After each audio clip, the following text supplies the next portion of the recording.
Mahanadi serial prediction பார்க்குறதுக்கு முன்னாடி, யாரெல்லாம் நம்ம சேனலுக்கு புதுசா வந்திருந்தீங்களோ, நம்ம சேனல சப்ஸ்கிரைப் பண்ணிக்கோங்க. விஜயும், காவேரியும் குழந்தையோட சேர்ந்து சந்தோஷமா இருக்கணும்னு யாரெல்லாம் நினைக்கிறீங்களோ, அந்த வீடியோக்கு ஒரு லைக் போட்டுருங்க. இங்க விஜய் எப்படியோ ராகவ் கிட்ட இருந்து குழந்தைய காப்பாத்திர்றாங்க. காவேரி குழந்தைகிட்ட ஒரு பக்கம் பேசிக்கிட்டு இருக்காங்க. இன்னொரு பக்கம் ராகவ் கூட விஜய் சண்டை போட்டுட்டு இருக்காங்க. ராகவ பிடிச்சு எப்படியாவது ஜெயிலுக்கு அனுப்பிடலாம்னு முயற்சி பண்றாங்க. ஆனா ராகவ் விஜய் கிட்ட இருந்து எஸ்கேப் ஆகி ஓடி போயிடுறான். இந்த நேரத்துல காவேரி குழந்தைகிட்ட, "ஏன் அம்மு யார் கூப்பிட்டாலும் நீ இப்படி போயிடுவியா? பயம் காட்டிட்ட பாத்தியா?" அம்மு இருந்துகிட்டு, "மிஸ் அவங்க எங்க அம்மாவ பார்க்கறதுக்காக கூப்பிட்டு போறேன்னு சொன்னாங்க. அதனால தான் நான் அவங்க கூட போனேன்." அப்படின்னு சொல்லிட்டு சொன்னதும், விஜய் வந்துட்டு, "அம்மாவ பார்க்கறதுக்கு கூப்பிட்டு போறேன்னு சொல்லி சொன்னாங்களா?" அப்படின்னு கேட்குறாங்க. "ஆமாப்பா, அப்படிதான் என்கிட்ட சொன்னாங்க. அம்மா தான் என்ன பார்க்கறதுக்காக கூப்பிட்டு விட்டுருக்காங்கன்னு நெனச்சு நானும் அவங்க கூட போனேன். ஆனா, அவங்க என்ன அடிச்சு, அமைதியா இரு" அப்படின்னு சொல்லிட்டு வண்டியில வேற எங்கேயோ கூட்டு போனாங்க. அம்மாவ காமிக்கவே இல்ல. நீங்க தான் எனக்கு அம்மாவ காட்டுறேன், காட்டுறேன்னு சொல்லிட்டு அம்மாவ காட்டவே இல்லல்லப்பா. அதான் நான் அவங்க கூட போனேன் அப்படின்னு அம்மு சொன்னதும், விஜய்க்கு கொஞ்சம் வருத்தமா தான் இருக்குது. அம்மாவ பாசத்தினால நம்ம குழந்தை ரொம்ப ஏங்கி போயிருக்குன்னு சொல்லிட்டு. இங்க விஜய் சித்தப்பாவும் கொஞ்சம் வருத்தப்பட்டு பார்க்குறாங்க அம்முவ. இந்த நேரத்தில காவேரி இருந்துகிட்டு, "இங்க பாருடா அம்மு, இப்படியெல்லாம் யார் கூப்பிட்டாலும் போகக்கூடாதுடா. நான் தான் நீ பேசுனத காதுல வாங்காம அங்கருந்து கிளம்பி போயிட்டேன். ஆனா நீ அங்க வெயிட் பண்ணியிருந்துருக்கணும்டா அப்பா வரத்தன்னைக்கும். அப்படி இல்லாம இப்படியெல்லாம் பண்ணக்கூடாதுடா. அவங்க பாட்டுல வேற எங்கேயாவது உன்ன போய் கூப்பிட்டு போய் விட்டுட்டாங்கன்னா என்ன பண்ண? இந்த மாதிரி இனிமேல் பண்ண மாட்டேன்னு சொல்லு என்கிட்ட" அப்படின்னு காவியா கேட்குறாங்க. "இந்த மாதிரிலாம் நான் பண்ண மாட்டேன் மிஸ். அதே மாதிரி நீங்க என்கிட்ட கோவப்படாம பேசுவீங்கல்ல, நீங்க என்கிட்ட கோவப்பட்டு பேசுனீங்களா? அதனால தான் எனக்கு அம்மாவ பார்க்கணும்னு தோணுச்சு. அவங்க என்கிட்ட வந்து அம்மா பார்க்கறதுக்காக கூட்டு போறேன்னு சொன்னதும், என்னால அவங்க கூட போகாம இருக்க முடியல மிஸ். எனக்கும் அம்மாவ பார்க்கணும்னு ஆசையா இருந்துச்சு. அம்மா தான் என்ன பார்க்கறதுக்காக அவங்கள அனுப்பி விட்டுருக்காங்கன்னு நெனச்சு நான் அவங்க கூட போயிட்டேன் மிஸ்" அப்படின்னு அந்த குழந்தை சொன்னதும், காவேரி இருந்துட்டு, "இனிமேல் நான் உன்கிட்ட பேசாம இருக்க மாட்டேன்டா. இங்க பாரு, நீ இந்த மாதிரிலாம் பண்ணக்கூடாது. என்ன?" அப்படின்னு சொல்லிட்டு காவேரி சொல்றாங்க. சரிங்க மிஸ். இனிமேல் இந்த மாதிரி நான் பண்ண மாட்டேன்." அப்படின்னு சொல்லிட்டு சொன்னதும், இங்க விஜய் சித்தப்பா கிட்ட விஜய் சொல்றாங்க, "இங்க பாருங்க சித்தப்பா, என் பிள்ளை அம்மா பாசத்துக்கு எவ்வளோ ஏங்கி இருக்கிறதுனால அம்மாவ பார்க்கணும்னு சொன்னதும், அவங்க கூடயே போயிட்டா பாருங்களேன்.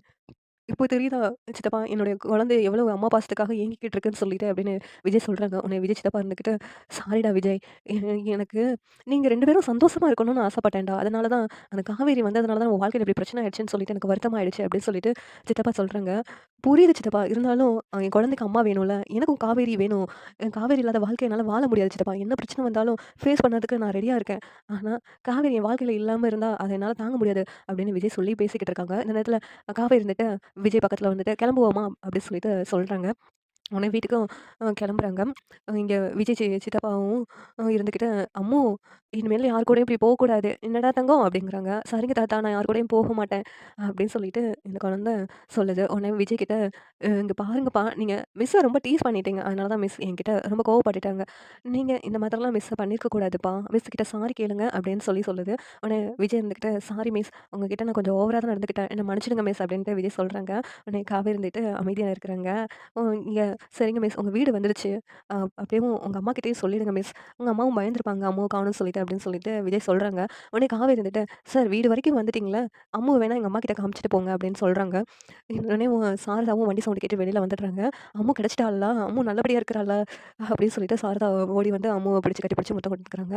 "இப்படிலாம் போகக்கூடாதுடா எங்கேயும்" அப்படின்னு சொல்லிட்டு சாரதா வந்து அந்த குழந்தைகிட்ட சொல்றாங்க. உடனே, "சரி நாங்க கிளம்புறோம் அத்த, நேரம் ஆயிடுச்சு" அப்படின்னு சொல்லிட்டு விஜய் வந்து குழந்தைய கூப்பிட்டுட்டு கிளம்புறாங்க. "பாட்டி நாங்க போயிட்டு வரோம்ன்னு" சொன்னதும், இங்க வீட்டுக்கு விஜய் குழந்தையோட வந்ததும் தாத்தா இருந்துட்டு, "அம்மு வந்துட்டாளா?" அப்படின்னு சொல்லிட்டு ரொம்ப சந்தோஷத்தோட அந்த குழந்தைய கட்டிப்பிடிச்சு அழுகுறாங்க. "இங்க பாருடா, அம்மு போய் ரெஸ்ட் எடுக்கட்டும்டா" அப்படின்ட்டு தாத்தா வந்து விஜய் கிட்ட பேசுறாங்க. என்னடா விஜய், இந்த மாதிரி அந்த ராகவ் மறுபடியும் வந்து பிரச்சனை பண்ண வந்துட்டான். ஏற்கனவே நீ செத்து பொழிச்சுட்டு வந்த. அதுவே என்னால தாங்க முடியல. இப்ப அம்முவும் கடத்தியிருக்கான். என்னால தாங்க முடியலடா. இதெல்லாம் என்னால பார்த்துட்டு இருக்க முடியலடா" அப்படின்னு தாத்தா ரொம்ப வருத்தப்படுறாங்க. "நீங்க எதுக்கும் வருத்தப்படாதீங்க தாத்தா. அதுவும் இல்லாம அம்மு அவன் கூட எதுக்காக போனான்னு நீங்க கேட்டீங்கன்னா, அத நினைச்சு நீங்க அதோட ஷாக் ஆயிடுவீங்க" அப்படின்னு சொல்லிட்டு விஜய் சொல்றாங்க. "என்னடா நடந்துச்சு? எதுக்காக அம்மு அவங்க கூட போனாளாம்?" அப்படின்னு சொல்லிட்டு தாத்தா கேட்குறாங்க. "அவன் காவேரிய பார்க்குறதுக்காக கூட்டு போறேன்னு சொல்லியிருக்கான். அதாவது அம்முவோட அம்மாவ காமிக்கிறேன்னு சொல்லியிருக்கான். அதனால தான் அம்மு வந்து அவன் கூட போயிருக்கா தாத்தா. இது உங்களுக்கு தெரியுமா?" அப்படின்னு சொல்லிட்டு சொன்னதும் எங்க தாத்தாவுக்கு அதிர்ச்சியா இருக்குது. என் பொண்ணு அம்மா பாசத்துக்கு எவ்வளோ ஏங்குதுன்னு இப்ப உங்களுக்கு தெரியுதா?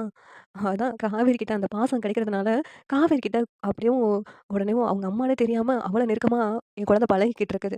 அது உங்களுக்கு பிடிக்கலையா? என் குழந்தைக்கு அம்மா தேவை தாத்தா அப்படின்னு சொல்லிட்டு விஜய் சொல்றாங்க. உடனே தாத்தா இருந்துட்டு, அம்மு இப்ப அம்மா இல்லாம வளர்ந்தது எங்களால தான். நாங்க பெரிய தப்பு பண்ணிட்டோம். அம்மா மேல இவ்வளவு பாசம் இருக்கும்னு எங்களுக்கு தெரியாம போயிடுச்சு. அப்படின்னு சொல்லிட்டு தாத்தா ரொம்ப வருத்தப்படுறாங்க. சித்தி இருந்துட்டு, என்னதான் இருந்தாலும் காவேரி உங்க பக்கத்துல இருந்தா, உங்களுக்கு தானடா விஜய் பிரச்சனை. அதுக்காக தான் நாங்க யோசிக்கிறோம். மத்தபடி நீங்க 2 பேரும் சேர்ந்து வாழக்கூடாதுன்னு நெனச்சுக்கிட்டு இருக்கோம்டா. நீங்க 2 பேரும் சேர்ந்து சந்தோஷமா வாழணும்னு தான் நாங்க ஆசைப்பட்டோம். ஆனா, அதுதான் அந்த பசுபதிக்கும் பையனுக்கும் பிடிக்க மாட்டேங்குதே அப்படின்ட்டு விஜய் சித்தி சொல்றாங்க. எந்த பிரச்சனையா இருந்தாலும் சித்தி, இனிமேல் நான் சால்வ் பண்ணிக்கிறேன். நீங்க அத நினைச்சு பயப்பட வேண்டாம் அப்படின்னு சொல்லிட்டு விஜய் சொல்லிட்டு கிளம்புறாங்க. இங்க காவேரி சாரதா கிட்ட பேசுறாங்க. அம்மா அந்த அம்முவ யார் கடத்துனான்னு தெரிஞ்சா நீங்க ஆச்சரியப்படுவீங்க அப்படி சொல்லிட்டு சொல்றாங்க. யாருடி இந்த வேலைய பண்ணது? அப்படி சொல்லிட்டு கேட்கும்போது, அந்த பசுபதியோட பையன் ராகவ தாம்மா அம்முவ கடத்தியிருக்கான். அவன் ஏற்கனவே நம்ம குடும்பத்துக்கு பெரிய துரோகம் பண்ணியிருக்கான். இப்ப அந்த குடும்பத்துக்கும் பிரச்சனை குடுத்துக்கிட்டே இருக்கிறான்மா. அவன் இப்படியெல்லாம் பண்ணனா அவன சும்மாவே விடக்கூடாதும்மா. அவன ஜெயில்ல தான் பிடிச்சு போடணும். ஆனா அவன் அங்கருந்து எஸ்கேப் ஆயிட்டான் அப்படின்ட்டு காவேரி ரொம்ப ஆக்ரோஷமா சாரதா கிட்ட பேசுறாங்க. இங்க சாரதாவுக்கு அதிர்ச்சியா இருக்குது. மறுபடியும் அவன் வந்து பிரச்சனை குடுக்க வந்துட்டானா? இந்த ஊருக்கு நம்ம வந்ததுனால தான் விஜய்க்கும், அந்த பொண்ணுக்கும் பிரச்சனை வருதா? நம்ம பேத்தியும், மாப்பிள்ளையும் நல்லா இருக்கணுமே! நம்ம இந்த ஊர்ல தான் இருக்கணுமா? அப்டின்ட்டு சாரதாவுக்கு தோணுது. இருந்தாலும் காவேரி அடுத்து பேசுறத பார்த்துட்டு சாரதாவோட மனசு அப்படியே மாறிடுது. "இங்க பாருங்கம்மா, அந்த குழந்தை எதுக்காக அவன் கூட போச்சுன்னு தெரியுமாம்மா? அவன் அவங்க அம்மாவ காமிக்கிறேன்னு கூப்ட்டுருக்கான். அதனால தான் அந்த குழந்தை அவங்க கூட போயிருக்கு." அப்படின்னு சொல்லிட்டு இங்க காவேரி சொன்னதும் சாரதாவுக்கே ரொம்ப வருத்தமா இருக்குது. "என்னடி அவங்க அம்மாவ காமிக்கன்னு சொன்னதும் அந்த குழந்தை கூடயே போயிடுச்சாடி? பாவம்டி அந்த குழந்தை. அவங்க அம்மா பாசத்துக்காக ரொம்ப ஏங்கிக்கிட்டு இருக்குது. என்னதான் இருந்தாலும் பெத்தவ இருந்தா அந்த குழந்தைக்கு இப்படியெல்லாம் நடந்திருக்குமா? பாவம்." அப்படின்னு சொல்லிட்டு சாரதா சொல்றாங்க. உடனே சாரதா காவேரி கிட்ட "அந்த பையன கல்யாணம் பண்ணிக்கிறியா?" அப்படின்னு சொல்லிட்டு கேட்கலாம். அவருக்கு என்ன சொல்றான்னு பார்க்கலாம் அப்படின்ட்டு சாரதா, "இங்க பாருடி, பாவம்டி அந்த குழந்தை. அந்த பையனும் நல்ல பையனா இருக்கான். பேசாம அவங்கள நீ கல்யாணம் பண்ணிக்கிறியா? அந்த குழந்தைக்கு உன்ன ரொம்ப பிடிக்கும்ல. அந்த குழந்தைக்கு நீ அம்மாவா ஆயிடலாம்ல." அப்படின்னு சொல்லிட்டு சாரதா சொல்றாங்க. உடனே காவேரி வந்துட்டு, "என்னம்மா பேசிக்கிட்டு இருக்க? அந்த அம்மு வந்து என் கிளாஸ் ஸ்டூடண்ட். அந்த மாதிரி தான் நான் பழகிக்கிட்டு இருக்கேன். நீ என்னமோ இப்படியெல்லாம் பேசிக்கிட்டு இருக்க. அந்த எண்ணத்தோட தான் நீ வந்து அவர வந்து இந்த வீட்டுக்கு வர வச்சு விருந்தெல்லாம் உபசரிச்சுக்கிட்டு இருக்கியா?" அப்படின்ட்டு காவேரி கேட்குறாங்க. உடனே சாரதா வந்துட்டு, "ஏய் அந்த பையன் நல்ல பையன் தான்டி. அந்த பையன மாரி இப்போ மாப்பிள்ளை உனக்கு கிடைக்கவே கிடைக்க மாட்டாங்க. அம்மு உன்ன அம்மா மாதிரி நினைச்சு உன்கிட்ட பழகிக்கிட்டு இருக்கு. அந்த பொண்ணு இப்ப அம்மா பாசத்துக்காக ரொம்ப ஏங்கிக்கிட்டு இருக்குல்ல. நீ கல்யாணம் பண்ணேன்னா, நீயும் அத சொந்த பொண்ணு மாரி பார்த்துக்குவல்லடி." அப்படின்னு சாரதா சொல்றாங்க. உடனே விஜய் யோசித்து பார்த்துட்டு இருக்காங்க. "என்ன இருந்தாலும் என்னால அவர கல்யாணம் பண்ணிக்க முடியாதும்மா. எனக்கு கல்யாணமே வேண்டான்னு சொல்லிக்கிட்டு இருக்கேன். நீ ஏன் இப்படியெல்லாம் பேசிக்கிட்டு இருக்க?" அப்படின்னு காவேரி அப்படியே கோவத்துல போயிடுறாங்க. சாரதா வந்துட்டு எப்படியாவது இவன்ட்ட பேசி மாப்பிள்ளைய கல்யாணம் பண்ணி வச்சிரணும் அப்படின்னு முடிவோட இருக்கிறாங்க. மறுநாள் விஜய் அம்முவ ஸ்கூலுக்கு விடுறதுக்காக வர்றாங்க. அங்க காவேரிக்காக வெயிட் பண்ணிட்டு இருக்காங்க. காவேரி வந்ததும், "மிஸ் நீங்க ஓகே தானே?" அப்படின்னு சொல்லிட்டு விஜய் கேட்குறாங்க. உடனே காவேரி வந்துட்டு, "இத நான் சொல்லணும். நீங்க ஓகேவா?" அப்படின்ட்டு. "நீங்க என்கிட்ட கேட்குறீங்க?" அப்படின்னு சொல்லிட்டு கேட்டதும், "நீங்க தான் அம்மு மிஸ் ஆனதுல ரொம்ப வருத்தமா இருந்தீங்களே மிஸ். அதனால தான் கேட்டேன்." அப்படின்னு விஜய் சொல்லிக்கிட்டு இருக்காங்க.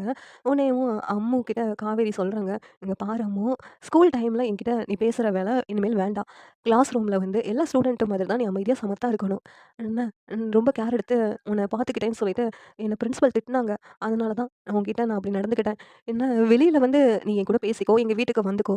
ஆனா, அங்க இருந்துட்டு என்கிட்ட நீ வந்து பேசுறத வேண்டாம்." அப்படின்னு குழந்தைகிட்ட காவேரி சொல்றாங்க.